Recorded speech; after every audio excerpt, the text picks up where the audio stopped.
concreta no texto, porque eu preciso que você acompanhe comigo o texto. Isaías 44, 3 a 5 diz assim: porque derramarei água sobre o sedento e torrentes sobre a terra seca. Derramarei o meu espírito sobre a tua posteridade e a minha bênção sobre os teus descendentes. E brotarão como a erva, como salgueiro junto às correntes das águas. Um dirá: eu sou do Senhor. Outro se chamará do nome de Jacó. O outro ainda escreverá na própria mão: eu sou do Senhor. E por sobrenome tomará o nome de Israel. Amém. Queiram se assentar, por favor.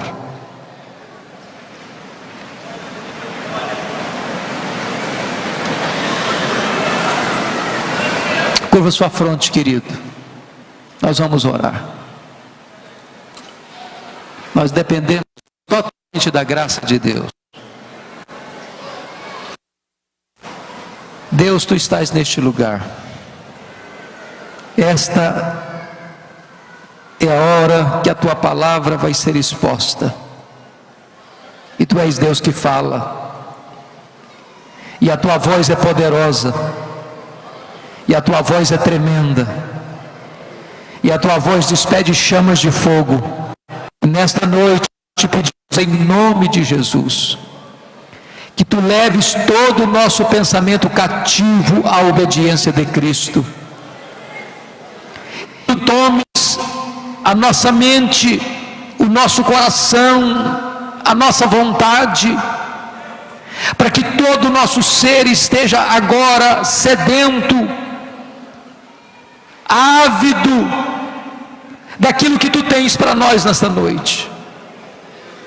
Que tu te manifestes a nós, que tu ilumines o nosso pensamento, o nosso coração, para compreendermos, e predisponhas a nossa vontade para obedecermos tudo quanto tu tens para nós nesta noite.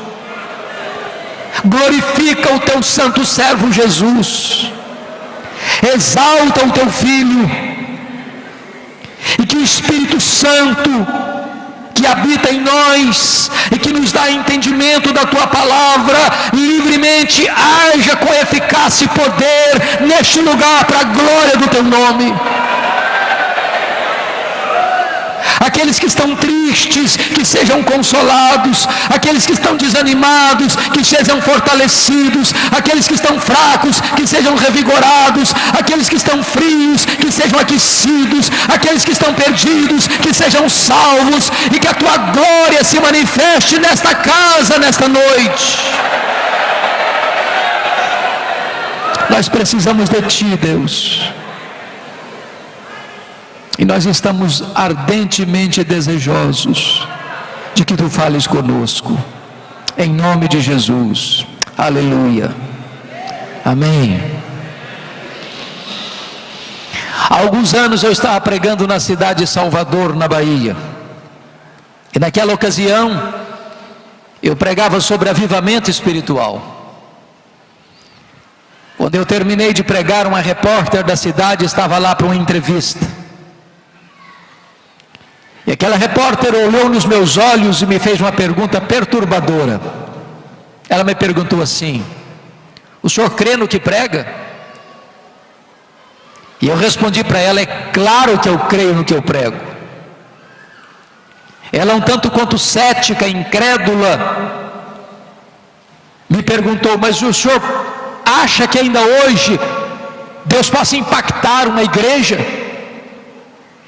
Deus possa impactar uma cidade?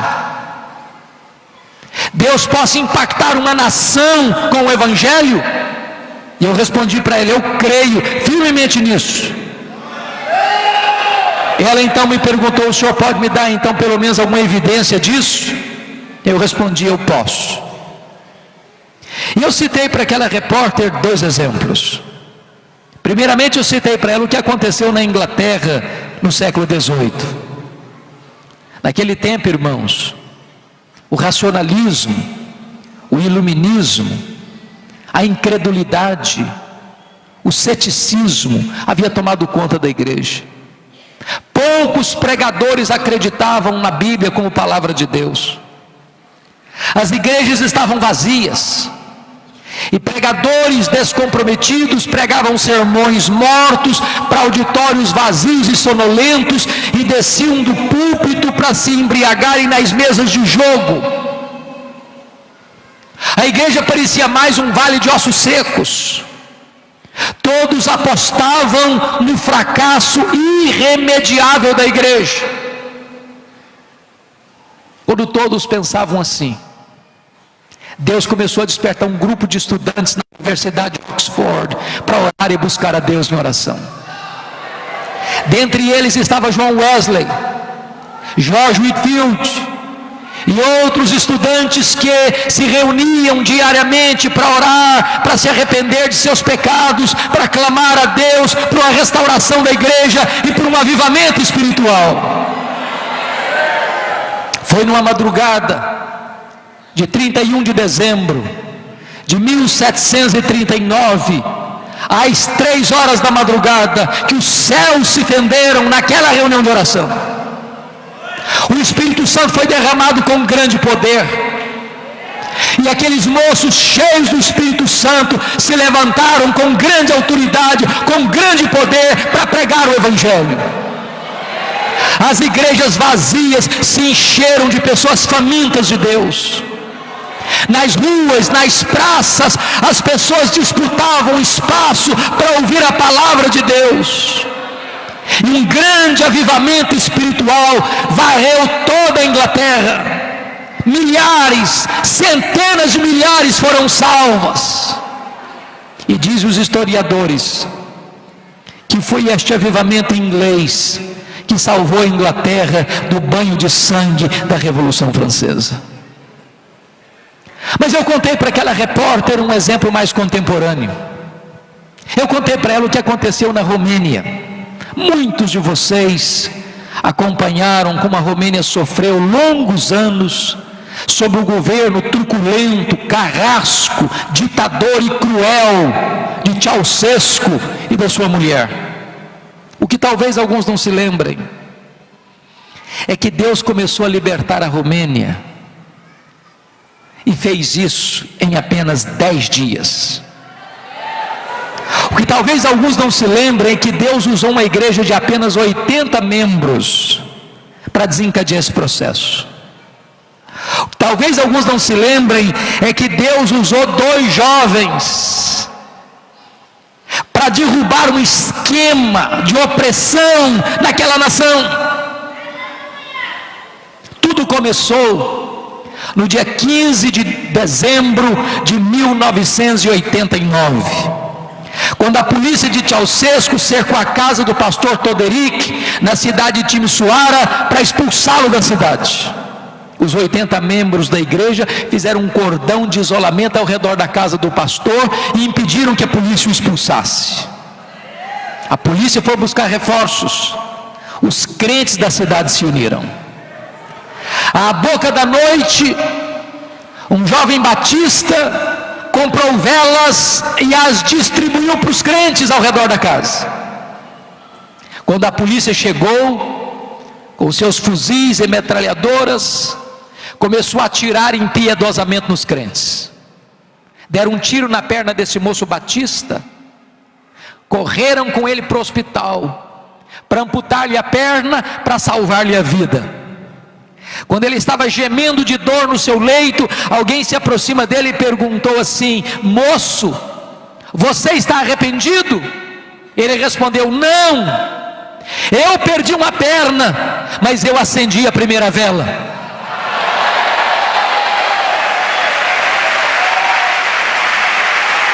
Naquela mesma noite, uma jovem da Assembleia de Deus saiu gritando a plenos pulmões pelas ruas de Timisoara: Deus existe, Deus existe, Deus existe, liberdade, liberdade, liberdade.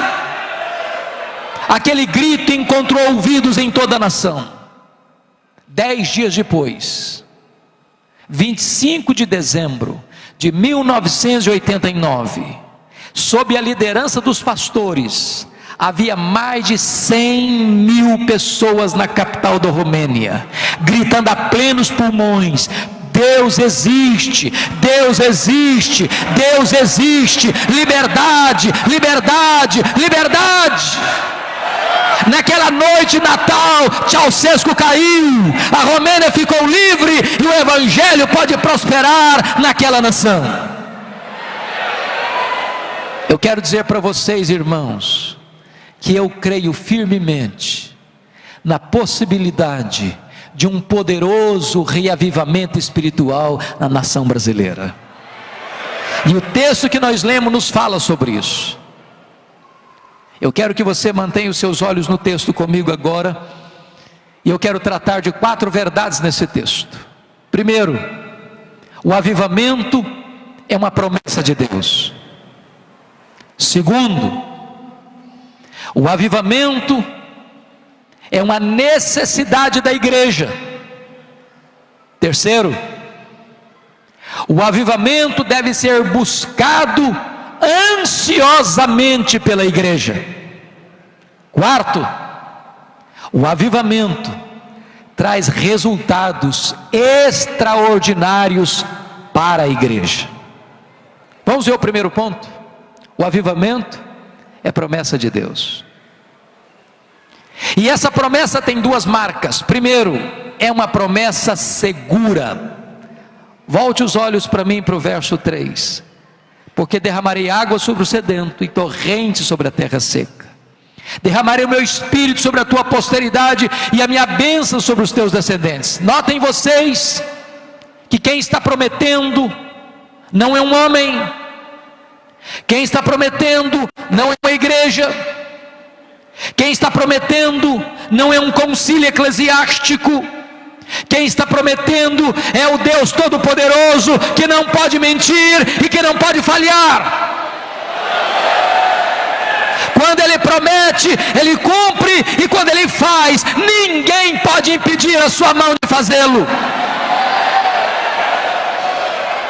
Eu quero dizer para vocês que nenhum governo, que nenhuma perseguição, que nenhuma fúria do inferno pode impedir o avanço da igreja de Deus, se ela está cheia do Espírito Santo de Deus.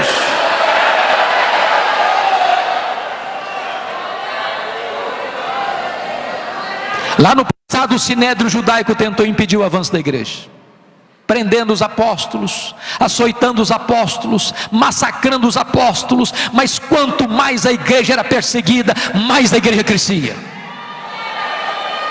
Os imperadores romanos tentaram fazer isso, crucificando os crentes, queimando-os nas praças públicas, jogando-os nas arenas, para os cães morderem, para os touros pisarem, para os leões esfaimados da Líbia devorarem. Mas quanto mais sangue era derramado, era como adubo para a sementeira do Evangelho, e a igreja avançava no poder do Espírito Santo.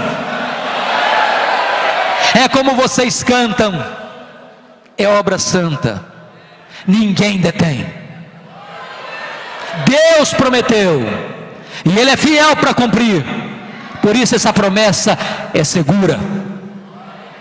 Mas essa promessa tem uma segunda característica.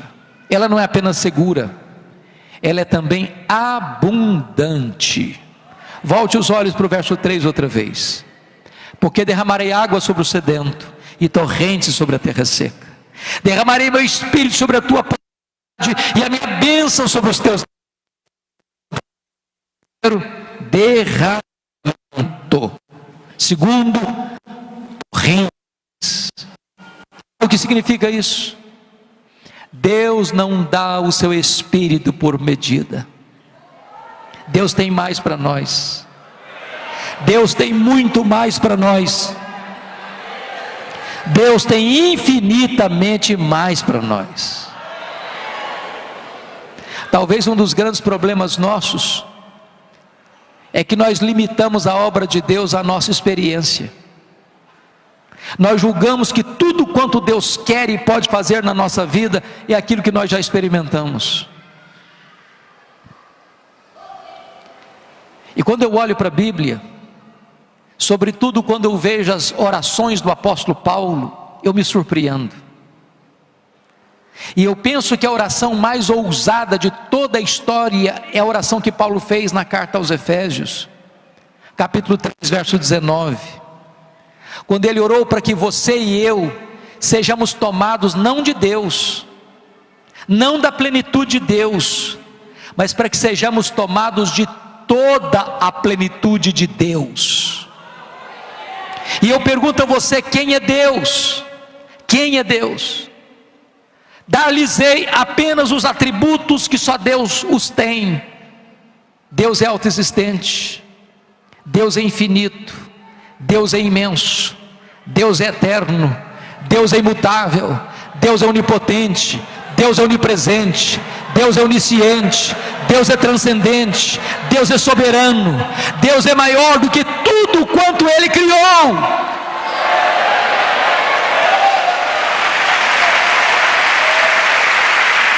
Mas se você perguntar, então qual é o tamanho daquilo que Deus criou? Pergunte a um astrônomo, sabe qual a resposta que ele dará? Eu não sei. Mas você e eu sabemos que o universo não é infinito, porque infinitude é um atributo exclusivo de Deus. Mas os estudiosos afirmam categoricamente que o nosso universo tem em torno de 92 bilhões de anos-luz de diâmetro. O que significa isso? Significa que se você conseguisse voar à velocidade da luz, a 300 mil quilômetros por segundo, você demoraria nessa velocidade 92 bilhões de anos para ir de uma extremidade na outra do universo. Seu Deus criou tudo isso, seu Deus é maior do que tudo isso. E agora Paulo está orando para que você, um frágil vaso de barro, seja tomado de toda a plenitude de Deus.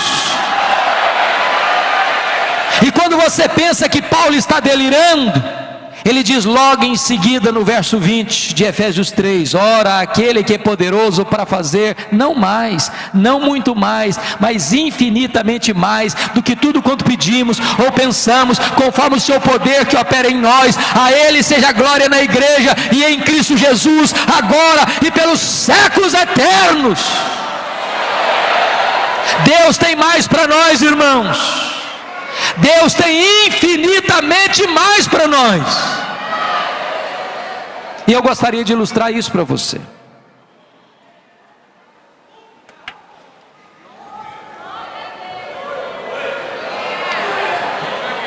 No século XIX havia uma família muito pobre nos Estados Unidos. Essa família tinha 7 filhos de 14 anos para baixo. Quando o chefe dessa família morreu, deixando a viúva pobre, endividada e grávida do 8º filho. Quando nasceu o 8º filho, não era o 8º, era o 8º e o 9º, porque eram gêmeos. Essa viúva com 39 anos de idade, já estava com seus cabelos brancos, de tanto trabalhar na roça, para dar pão aos seus filhos. Até o dia que o 5º filho disse para ela, mamãe, eu vou sair da roça, eu vou para a cidade, Deus tem um plano na minha vida. Ele foi para Boston, em Massachusetts. Seu tio lhe concedeu um emprego numa sapataria. Um dia o seu professor de escola bíblica dominical, Sr. Edward Kimball, foi à sapataria e levou aquele rapaz a Cristo.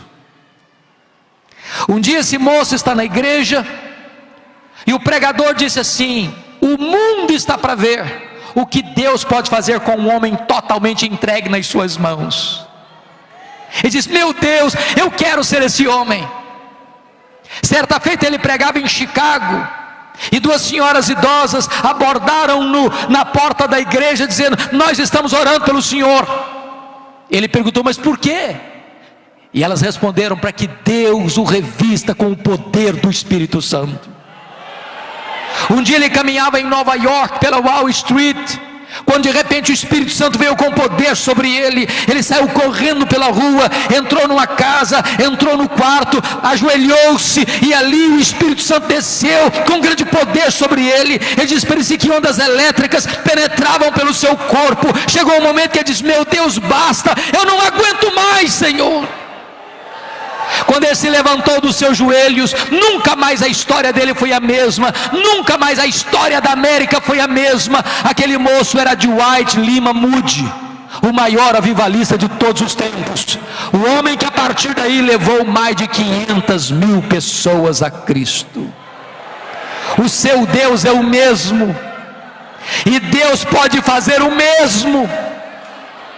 Ele prometeu e Ele é fiel para cumprir. Mas há uma segunda verdade, irmãos, que eu quero destacar. Primeiro, é que o avivamento é promessa de Deus. Segundo lugar, o avivamento é necessidade da igreja. Volte os olhos para o verso 3 outra vez. Porque derramarei água sobre o sedento, torrentes sobre a terra seca. Derramarei o meu espírito sobre a tua posteridade, a minha bênção sobre os teus descendentes. Note que há vários símbolos do Espírito Santo na Bíblia: o hálito, o vento, o fogo, o azeite, a pomba, a água. Por que que o Espírito Santo é simbolizado pela água nesse versículo? Para mim, pelo menos por 3 razões. Primeiro, não há vida sem água. Você pode ter a melhor semente, você pode ter o melhor terreno, você pode ter os melhores insumos, você pode ter a melhor tecnologia. Se não tiver água, a semente morre mirrada no ventre da terra. O que significa isso? Nós poderíamos ter templos bonitos, nós poderíamos ter toda a tecnologia, nós poderíamos ter a melhor música, nós poderíamos ter os maiores pregadores. Se não tiver a obra do Espírito Santo, não tem vida na igreja.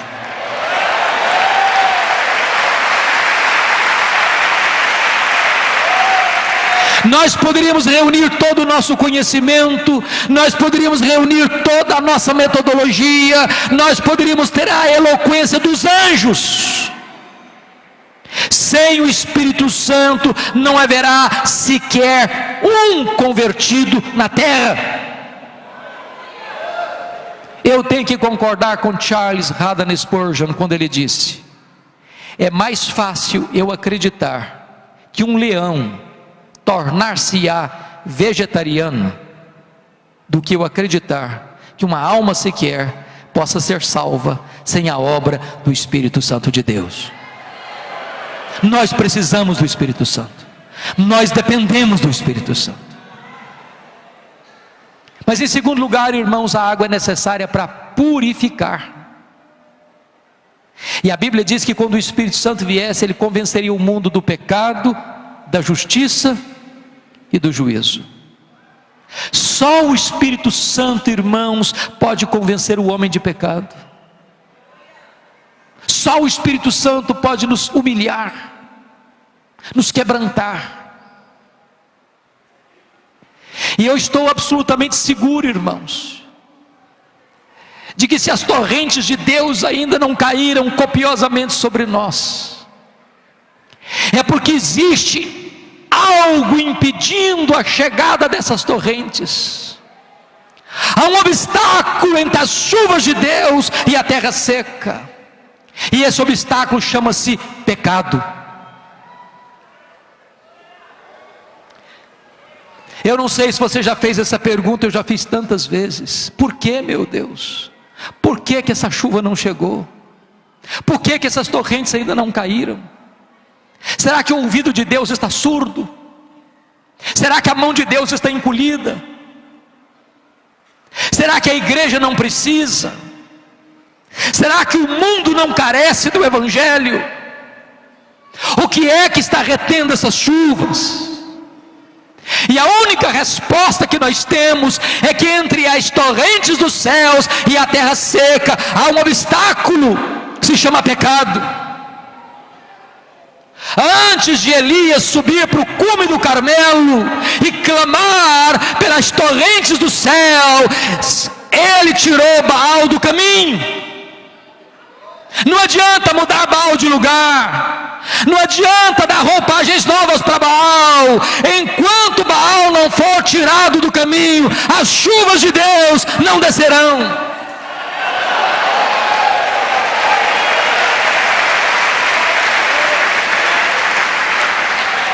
Irmãos queridos, às vezes tolamente nós pensamos que o maior problema da igreja é a presença do diabo, e não é. O maior problema da igreja não é a presença do diabo. O maior problema da igreja é a ausência de Deus.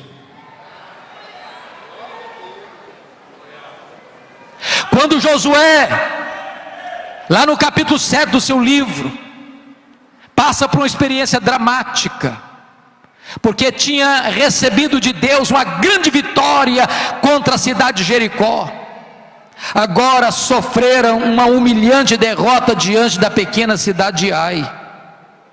E quando eles sofreram aquela derrota, Josué e os seus anciãos caíram por terra, rasgaram suas roupas, se cobriram de pó. E Deus disse para Josué: pode ficar de pé, Josué, há pecado no meio do arraial, e enquanto o pecado não for removido, eu não serei convosco. Enquanto o pecado não for removido, não podereis resistir aos vossos inimigos. Você e eu sabemos Romanos 8:31 de cor. Se Deus é por nós, quem será contra nós? Mas eu vou fazer uma segunda pergunta: e se Deus for contra nós, quem será por nós? Irmãos amados, o pecado afasta Deus de nós, porque Deus é santo, santo, santo, santo, santo. A Bíblia diz: se o meu povo, que se chama pelo meu nome, se humilhar e orar e me buscar e se converter dos seus maus caminhos, então eu virei dos céus, perdoarei os seus pecados e sararei a sua terra. É Deus quem diz: santificai-vos, porque amanhã o Senhor fará maravilhas no meio de vós. O grande drama, irmãos, o grande drama é que a igreja evangélica brasileira está sendo mais conhecida no Brasil hoje pelos seus escândalos do que pela sua piedade. Muitas igrejas se transformando em empresas, muitos púlpitos se transformando em balcão, muitos cultos se transformando em show, muitos adoradores se transformando em atores. Muitas vezes a finalidade última não é a glória de Deus, nem a salvação dos perdidos, mas é o lucro. A igreja evangélica brasileira precisa se arrepender, precisa voltar ao verdadeiro evangelho, ao evangelho da graça, ao evangelho da cruz, ao evangelho centrado na pessoa de Jesus Cristo, nosso Senhor.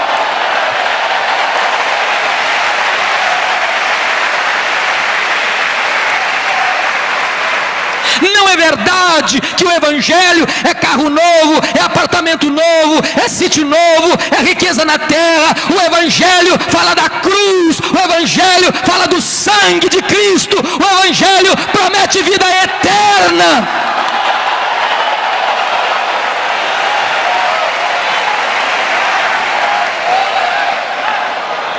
Enquanto a igreja brasileira for uma igreja antropocêntrica, o homem no centro, as chuvas serão retidas, irmãos, serão retidas.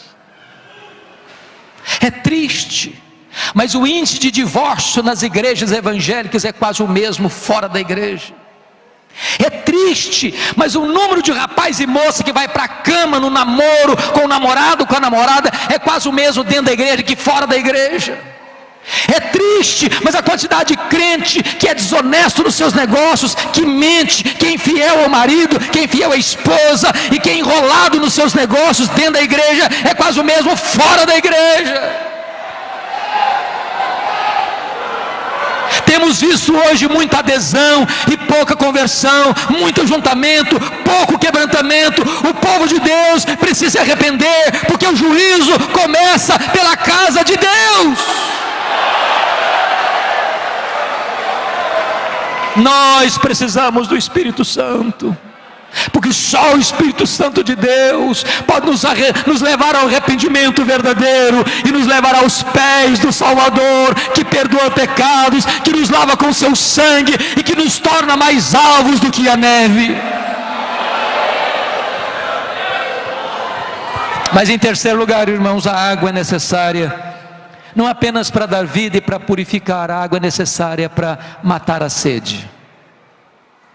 E eu quero dizer para você que você pode ser o homem mais rico dessa cidade, você pode ser o homem mais influente dessa cidade, você pode morar no apartamento mais bonito dessa cidade, você pode ter o carro importado mais luxuoso dessa cidade, você pode vestir as roupas de grifes mais caras dessa cidade, você pode frequentar os restaurantes mais requintados dessa cidade, você pode ser a pessoa mais culta dessa cidade, você pode conhecer o mundo e os lugares mais paradisíacos da terra, de todo esse planeta. Se você não for uma pessoa cheia do Espírito Santo, você tem uma vida vazia.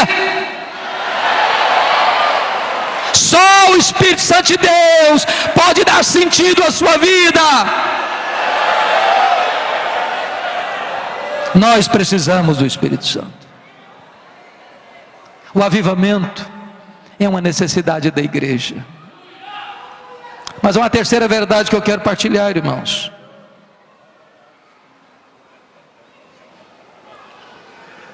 Primeiro, o avivamento é promessa de Deus. Segundo, o avivamento é necessidade da igreja. Terceiro, o avivamento precisa ser buscado intensamente pela igreja. Volte os olhos de novo para o verso 3. Porque derramarei água sobre o sedento e torrente sobre a terra seca. Derramarei do meu espírito sobre a tua posteridade e a minha bênção sobre os teus descendentes. Eu chamo a sua atenção para duas palavras aí, para sedento e terra seca. Você já viu uma terra esturricada, rachada, bramando por chuva? Você já passou sede num lugar ermo? Há 2 anos, quando eu estava vindo para Campina Grande pregar no Consciência Cristã, depois de uma das secas mais severas que atingiu o Nordeste brasileiro, eu vi com muita tristeza o gado morrendo de fome e de sede, e a terra nua, bramando por chuva. A sede, irmãos, é diferente da fome. Quando você está com fome, seu estômago dói. Se você não se alimenta, a dor vai embora. E você jejua um dia, você jejua 2 dias, você jejua 3 dias, você jejua uma semana. Há pessoas que já conseguiram jejuar 40 dias. Não é assim com a sede. A sede é implacável. A sede tortura você, a sede esmaga você, a sede mata você. Sabe quando a igreja vai experimentar um avivamento? Quando ela tiver sede de Deus. Sede de Deus. Eu não estou falando sede das coisas de Deus. Eu não estou falando sede das bênçãos de Deus. Eu estou falando sede de Deus. Tem muitas pessoas que correm hoje não atrás de Deus, mas atrás da bênção. E esse negócio de correr atrás da bênção está dizendo o seguinte: eu sou o centro. E o evangelho não é o homem no centro, o evangelho é Cristo no centro. Não é Deus que vive em meu favor. Eu não sou o centro do universo, eu é que vivo para a glória de Deus. Deus é o centro. A igreja precisa ter sede de Deus, desejar Deus, aspirar Deus. Deus é o nosso maior prazer, Deus é a nossa maior riqueza, Deus é a nossa maior herança, Deus é o nosso maior deleite. A riqueza, a prosperidade, a saúde pode vir a reboque, mas Deus é a maior aspiração da nossa alma. E é por isso, meus irmãos, que nunca houve nenhum avivamento espiritual que não tenha sido precedido por oração, sede de Deus. Querer avivamento sem oração é querer colocar o carro na frente dos bois. A água vem sobre a terra seca, e o Espírito é derramado sobre o sedento. Quem não tem sede de Deus, não pode experimentar as torrentes de Deus. E eu estou falando para uma assembleia de muitos moços, de muitos jovens. E eu quero dizer para vocês, que os jovens podem, pela graça de Deus, dar início a esse processo da busca do verdadeiro avivamento.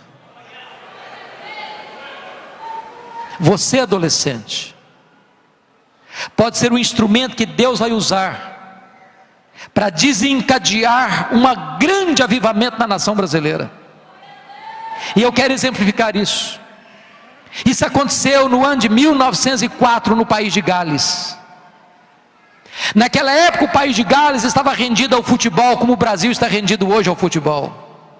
Os estádios estavam lotados, as igrejas vazias.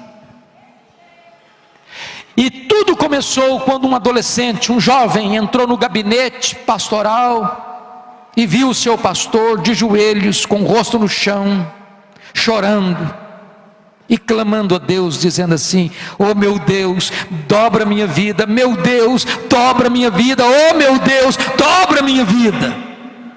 Aquele menino ficou impactado. A partir dali a oração dele era a mesma: meu Deus, dobra minha vida, oh Senhor, dobra minha vida. Na semana seguinte, ele estava na sua escola, numa cidade vizinha, e ele foi ao domingo à igreja, e o pregador estava pregando, e ele ardia o coração, com a inquietação na alma, e a inquietação era esta: volte amanhã, segunda-feira, para a sua cidade, para a sua igreja, e comece uma reunião de oração.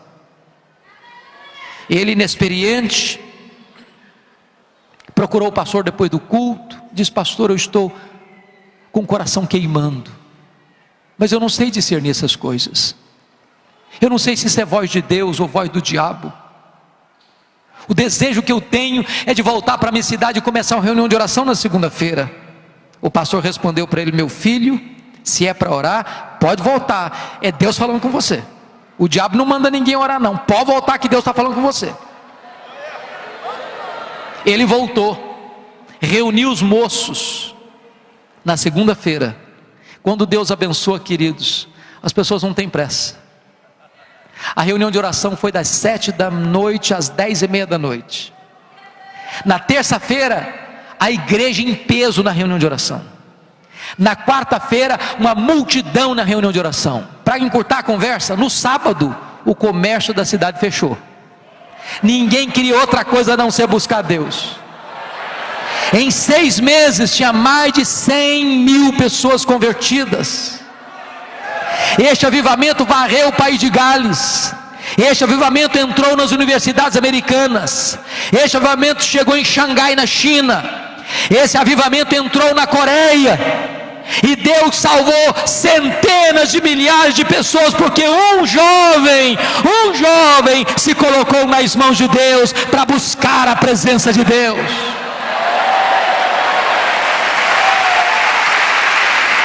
Eu quero desafiar você, rapaz, você moça, a começar lá na sua escola, lá na sua universidade, uma reunião de oração, pedindo a Deus um avivamento para a cidade de Fortaleza, para o estado de Ceará e para o Brasil.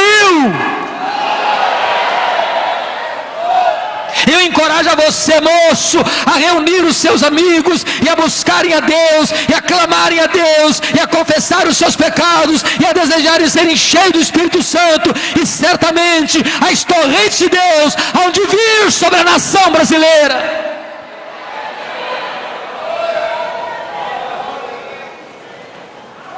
O avivamento precisa ser desejado, queridos, desejado intensamente. Eu tive o privilégio de visitar a Coreia, e visitei as 11 maiores igrejas da Coreia, e em cada igreja que eu ia, igreja de 12 mil membros, de 18 mil membros, de 55 mil membros, de 82 mil membros, de 700 mil membros, eu fazia a mesma pergunta: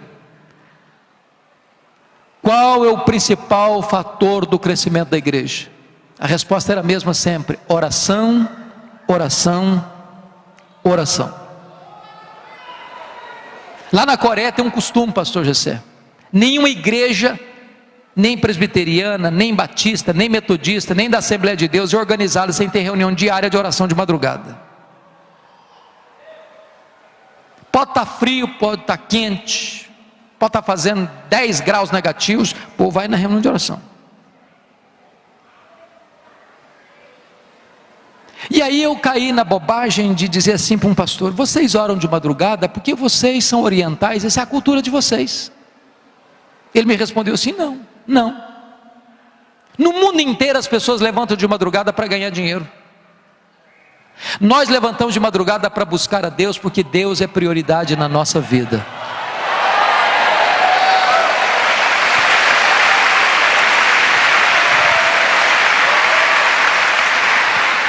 Eu fui numa igreja, tinha 55 mil membros na época, hoje já está com mais de 80 mil membros. Aquela igreja tem 4 reuniões de oração diárias, uma das 4 às 5 da manhã, outra das 5 às 6, outra das 6 às 7, outra das 7 às 8. Eu fui na segunda reunião, 5 às 6. Eu confesso para vocês que eu fiquei muito envergonhado de mim mesmo.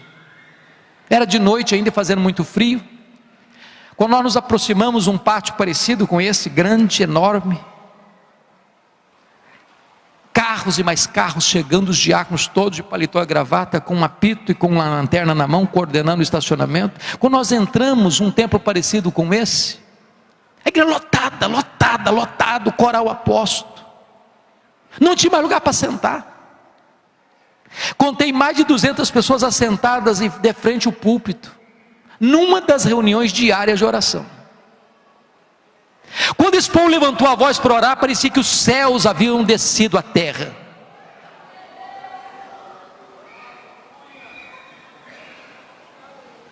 Irmãos queridos, se nós quisermos verdadeiramente experimentar um poderoso avivamento, nós precisamos orar, porque a chuva de Deus vem sobre a terra seca, e as torrentes vêm sobre os sedentos. Hoje tem muito crente com sede de muita coisa, menos de Deus. Nós precisamos ter sede de Deus, mais do que de sucesso, mais do que de riqueza, mais do que de prosperidade, mais do que de saúde. Sede de Deus. Mas eu quero terminar, queridos. Quarto e último lugar, o avivamento não apenas é promessa de Deus e necessidade da igreja, buscado pela igreja, mas em quarto lugar, o avivamento traz resultados extraordinários para a igreja. O primeiro resultado está aí no versículo 4, é um crescimento numérico expressivo. E os teus descendentes brotarão como salgueiros junto às correntes das águas. Meus irmãos, em tempos de avivamento, o próprio Espírito Santo vai lá no estádio de futebol, vai lá no bar da esquina, vai lá no show do mundo, vai lá na rua, lá nos becos, em todo canto, em todo lugar, e o próprio Espírito de Deus começa a arrastar as pessoas para a casa dele com convicção de pecado.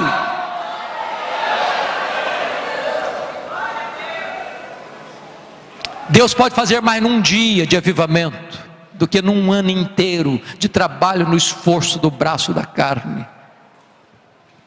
Eu fui visitar a missão Quacisabanto, onde aconteceu um poderoso avivamento em 1966, entre os Zulus na África do Sul.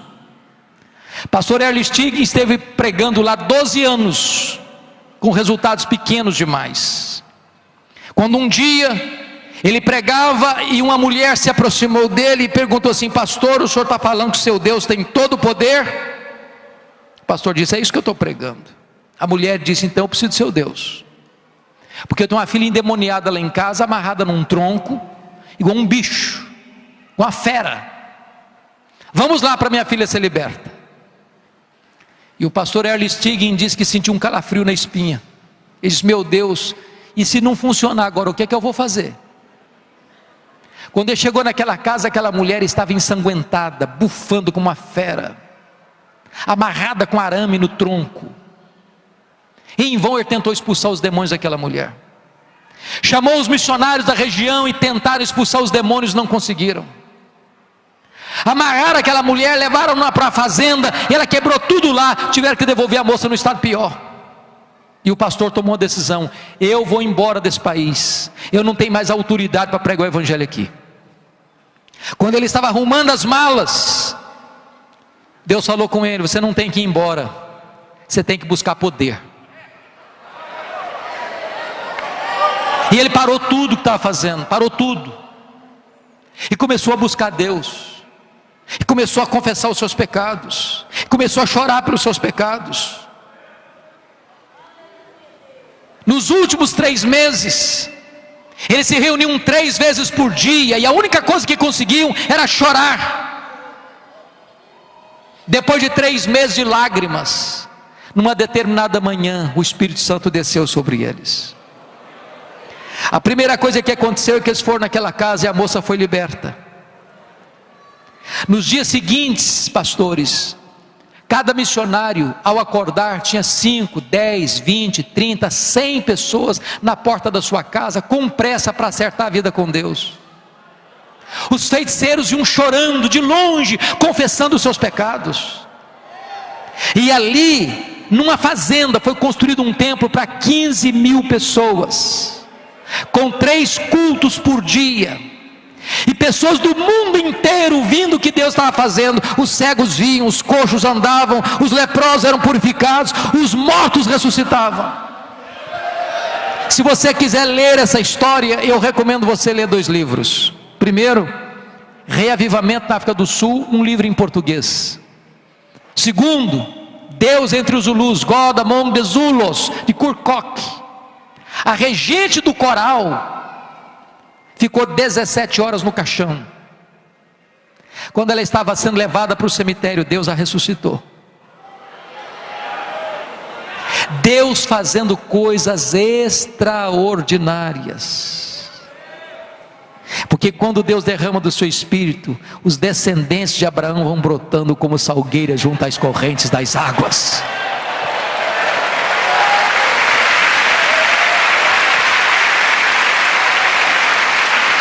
Eu não sei se o pastor Gessé já trouxe aqui nesta igreja o pastor Ronaldo de Almeida Lidório. O senhor já o conheceu pessoalmente? Ainda não. Recomendo o irmão conhecer esse moço. Para mim, é o missionário mais relevante que nós temos em terras brasileiras. Ronaldo de Almeida Lidório é um moço ainda muito culto, piedoso, cheio do Espírito Santo. Ele foi para Gana para plantar uma igreja entre os concombas. Um povo animista, feiticeiro, ágrafe, nunca tinha sido tocado pela cultura. Quando ele chegou naquele povo, depois de vários dias andando por matas e pântanos, ele pediu a Deus uma estratégia para alcançar aquele povo. Depois de 3 meses de oração e jejum, Deus fez o primeiro milagre entre os concombas. Eles não aprenderam o nome dele. Ronaldo era um nome impronunciável. Trocaram o nome dele para um nome africano, Umborbe. E Umborbe significa o homem que diz que existe um Deus. Quando ele chegava numa aldeia, alguém lhe perguntava: qual o seu nome? Ele respondia: eu sou o homem que diz que existe um Deus. Eles provocavam a segunda pergunta: quem é o seu Deus? Ele respondia: ajunte o povo da sua aldeia que eu lhes contarei quem é o meu Deus. Não tinha melhor introdução de sermão do que o nome dele. Foi dessa maneira que uma mulher de uma aldeia vizinha fez uma viagem de 3 dias a pé, com a criança de 7 meses enrolada num lençol à beira da morte, com ferida da cabeça aos pés, com a pele quase necrosada. Ela chegou onde o Ronaldo estava e disse: o senhor é o homem que diz que existe um Deus? Ronaldo disse: sou eu mesmo. A mulher desembrulhou a criança, toda ferida, e perguntou assim: eu gostaria de saber se o seu Deus pode me ajudar, porque todos os deuses que eu conheço não puderam fazer nada pela minha filha. Se o seu Deus tem poder, peça o seu Deus para curar minha filha. O Ronaldo pegou aquela criança nos braços, disse: meu Deus, este povo não sabe que tu és o Deus vivo. Este povo sabe que o teu filho Jesus morreu e ressuscitou, e tem todo o poder e tem toda a autoridade nos céus e na terra. Ó Deus, cura esta criança para testemunho do evangelho entre esse povo e a glória do teu nome. E embrulhou a criança de volta nos braços. A mãe pegou a criança de volta, 3 dias a pé. Quando ela chegou na sua aldeia,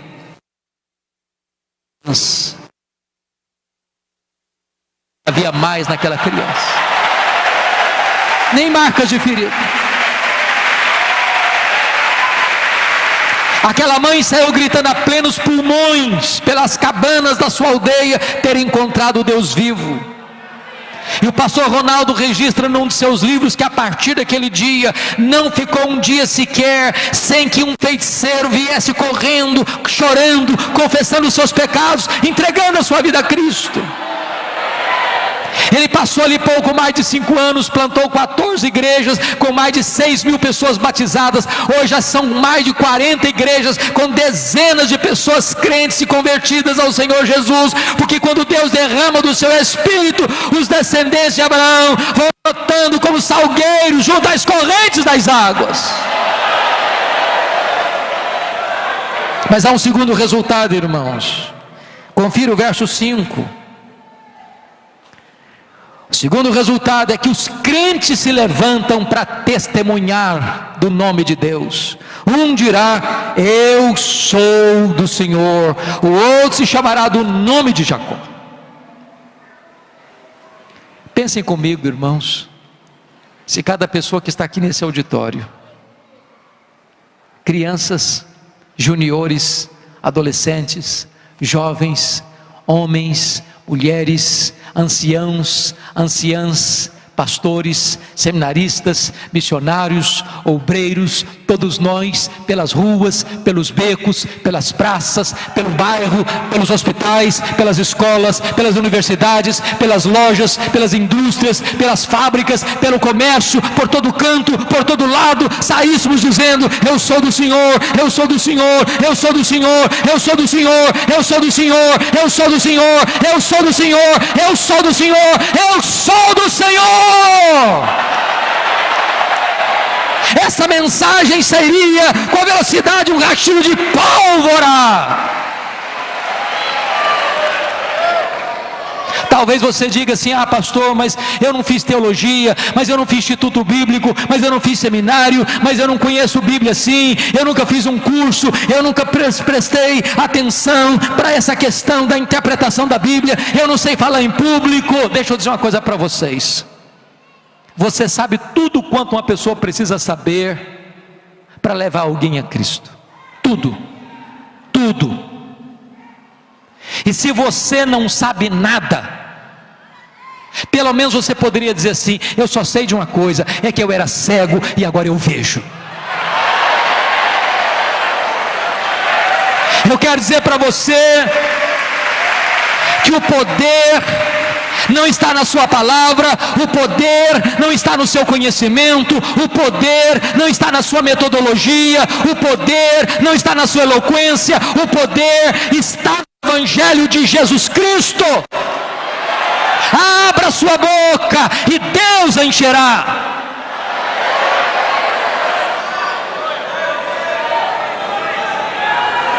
Quando eu cheguei em Campinas, Nos idos de 1978, e entrei no seminário, eu que vim de uma região rural, criado na roça,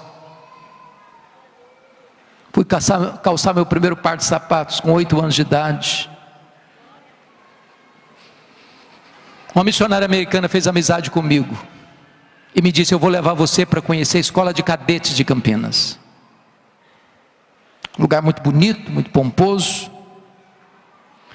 Meu coração aquecido. Primeira pessoa que eu vi na minha frente foi um soldado, claro, um cadete.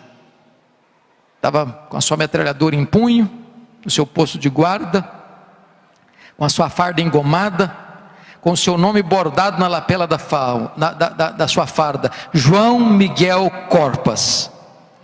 E eu me aproximei do João Miguel Corpas e perguntei assim: João Miguel Corpas, você conhece a Jesus, o Filho de Deus? João Miguel Corpas faltou me bater, ele me insultou, ele me humilhou, ele zombou da minha fé. Ele disse: eu não acredito nessa bobagem, eu não acredito nesse negócio de Deus, e não me incomode. E eu fiquei muito humilhado perto dele, perdi o rumo de casa. Mas antes de ir embora, Deus me colocou no coração para dizer 3 coisas para ele. João Miguel Corpas, antes de ir embora, eu tenho que lhe falar 3 coisas. Primeiro, Deus existe, acreditando você nele ou não. Deus existe assim mesmo. Deus não depende de você crer nele para existir, não. Ele existe assim mesmo. Segunda coisa, esse Deus ama você. Eu disse para ele: esse Deus se importa com você. Deus provou o amor dele por você, mandando o seu único filho ao mundo para morrer no seu lugar, para dar a você a vida eterna. E a terceira coisa que eu quero lhe dizer, João Miguel Corpas, é que você é um pecador, e se você não se arrepender, você vai para o inferno, e até logo, e sair correndo. O cara estava com a metralhadora na mão. O que eu nunca esperava é que no dia seguinte a missionária retornasse ao seminário. E ela chegou lá e disse: Hernandes, você tem que ir na minha casa agora. Falou: o que aconteceu? O João Miguel Corpas está lá em casa e quer te ver. Aí eu pensei: será que ele não gostou do que eu falei para ele? Será que ele está com a metralhadora na mão ainda? E eu fui para lá pensando 1000 coisas. Quando eu cheguei naquela casa, o João Miguel Corpas estava sentado no fundo da sala. Quando ele me viu entrando, ele se levantou e correu na minha direção e me segurou pelos braços, e com lágrimas nos olhos ele me disse: por favor, me fale do seu Deus, me fale do seu Jesus. Aquele soldado de joelhos se rendeu aos pés do Salvador. Era próximo do mês de julho, mês de férias. Quando eu retornei das férias, ele me ligou e disse: já levei 3 colegas a Cristo. Tive o privilégio de vê-lo se batizando. Depois que eu saí do seminário, eu perdi o contato com ele. Há 2 anos, pregando no congresso da CEPAL, em Águas de Lindóia, em São Paulo, alguém se aproxima de mim e pergunta assim: você tem notícias do João Miguel Corpas? Eu disse: não, gostaria tanto de saber a respeito dele. A pessoa me disse: eu sou amigo dele. Ele disse: conta para mim o que está acontecendo com ele. Ele me respondeu: João Miguel Corpas está concorrendo ao generalato, para ser general. O João Miguel Corpas é pastor, é ministro do Evangelho, é pastor da Assembleia de Deus. 15 dias depois eu estava encontrando com ele em São Paulo, e há poucos meses eu estava jantando com a família dele em Santos, e ele me contando os milagres da graça de Deus na sua vida. Sabe o que Deus me ensinou? Abra sua boca e eu a encherei. Não se envergonhe do Evangelho, meu irmão. Prega o Evangelho, fala desse nome. Esse nome é o nome todo poderoso, o nome do Senhor Jesus. As cadeias se romperão, as portas do inferno serão arrebentadas, as correntes da incredulidade serão arrancadas, e Deus salvará aqueles que estão arruinados, perdidos, quebrados na incredulidade, na idolatria, na feitiçaria, porque há poder no no nome de Jesus. O Evangelho é o poder de Deus para a salvação de todo aquele que crê. Mas eu termino com o último resultado. O último resultado. O primeiro resultado é crescimento numérico da igreja. O segundo resultado é o testemunho verbal dos crentes. O terceiro resultado é o testemunho de vida. Olha para o verso 5 de novo. O outro escreverá na própria mão: eu sou do Senhor. Tem muita gente que diz que é do Senhor. Quando você vai ver a vida que leva, você fica em dúvida. Como é que trata pai, como é que trata mãe, como é que trata o avô, como é que trata a avó, como é que trata o marido, como é que trata a esposa, como é que trata os filhos, como é que lida com o dinheiro, como é que lida com o sexo, como é que lida com fama. Você fica em dúvida. Há tantos escândalos no meio evangélico. Nós precisamos de um avivamento, irmãos, que traga uma faxina ética para a igreja brasileira. Eu preciso entender, pastor Gessé, que a palavra avivamento hoje está desgastada demais. Desgastada demais. Tem muita gente que pensa que avivamento é esquisitice, é maluquice. Tem muita gente que pensa que avivamento hoje é importar as últimas novidades do mercado da fé. Eu quero dizer para você que eu creio, e você também crê, que avivamento não é aquele fabricado na terra, não é aquele agendado pela igreja, não é aquele produzido pela histeria coletiva, não é aquele produzido pelo marketing humano. Eu creio, e você também, naquele avivamento que é obra do Espírito Santo, que vem do trono de Deus, que produz arrependimento, que produz conversão, que produz plenitude do Espírito, que produz santidade e vida, que produz transformação da família, que produz mudança da tessitura social, que produz impacto evangelístico, que produz paixão pela obra missionária, que levanta a igreja para ser sal da terra e luz do mundo. É por este avivamento que nós oramos, é por esse avivamento que nós buscamos, é por esse avivamento que nós devemos clamar, até que os céus se fendam e Deus desça sobre nós com grande graça e com grande poder. Você anseia por isso? Você almeja isso? Mais do que ouro, mais do que prata, mais do que prosperidade, mais do que saúde, mais do que a sua própria vida. Deus está buscando um povo cujo coração seja totalmente dele. Que Deus nos ajude, que Deus nos aqueça, que Deus nos inflame. Vamos buscar o Senhor em oração, queridos. Se você quer isso na sua vida, põe-se de pé em seu lugar, e eu vou orar em seu favor em nome de Jesus.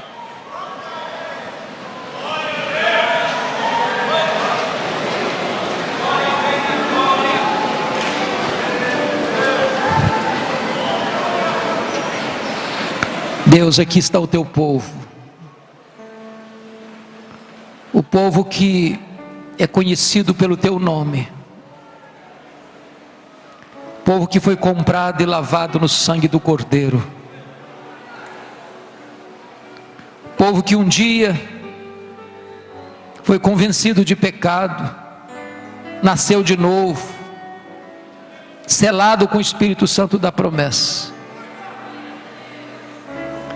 Deus, tu tens sido tão bom conosco, mas Deus, nós temos sido negligentes, tão negligentes. Temos buscado tantas coisas em primeiro lugar, temos nos contentado apenas com as coisas do aqui, não temos saudade do céu, não temos chamado de todo o nosso coração, temos sido negligentes na oração. Muitas vezes o nosso coração está seco, está árido, Muitas vezes estamos mornos, apáticos. Tem misericórdia de nós, Deus. Sopra sobre nós o teu sopro. Remove as cinzas, acenda as brasas. Ateia o fogo no nosso coração. Não um fogo estranho, não um fogo fato, mas o fogo que queima, que purifica, que santifica, que alastra. Levanta uma geração santa, levanta uma juventude santa, levanta homens santos que levantam mãos santas aos céus. Limpa a tua eira, restaura a tua vinha, reaviva a tua obra no decorrer dos anos. Fenda os céus e desças, ó Deus, porque aquilo que tu fizeste no passado, tu podes fazer de novo. E o nosso clamor é este: Deus, faz de novo, Senhor, faz de novo, faz de novo, Senhor, faz de novo, por amor do teu nome, por amor do teu filho, por amor da tua noiva, ó Cristo amado, faz de novo. Restaura a nossa sorte. É o nosso clamor, neste nome que é sobre todo nome, o nome doce, o nome todo poderoso de Jesus Cristo nosso Senhor. Aleluia, aleluia, aleluia.